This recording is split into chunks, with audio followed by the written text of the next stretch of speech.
how can we empower people to eradicate poverty, achieve social integration, and full and decent employment for all? These questions will be at the core when the Commission for Social Development convenes in New York for its 51st session on 6th of February. This year, the Commission will be chaired by Ms. Sewa Lamsal Adhikari of Nepal. The priority theme of our deliberation will be promoting empowerment of people in achieving poverty eradication, social integration, and full employment and decent work for all. And the meeting is set to address these issues with delegates discussing plans on how to empower social groups, including persons with disabilities, youth, older persons, and families. Empowerment of people is at the root of social development.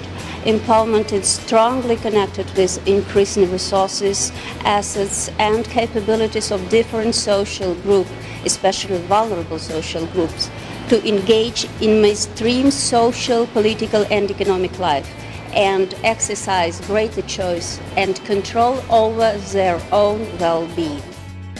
I think the Commission can contribute to these elements, to people empowerment, through the creation of a framework, a very broad framework that includes not only the policy matter, but at the same time a very interactive exchange of best practices.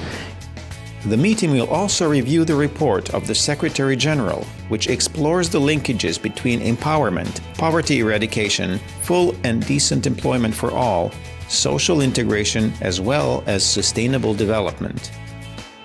This report features recommendations from a group of experts who met last September on this topic and who took input gathered from the online communities on Facebook and Twitter. This is actually quite precedent-setting. The UN has not done this before, but one of the interesting things about empowerment is that if you've got to engage participation.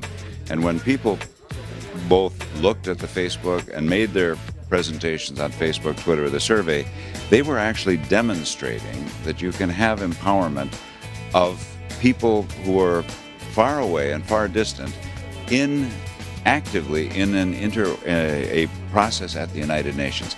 Fabulous precedent. With the arrival shortly of government representatives and civil society to the UN headquarters in New York, the stage is set for the important work of the Commission to begin.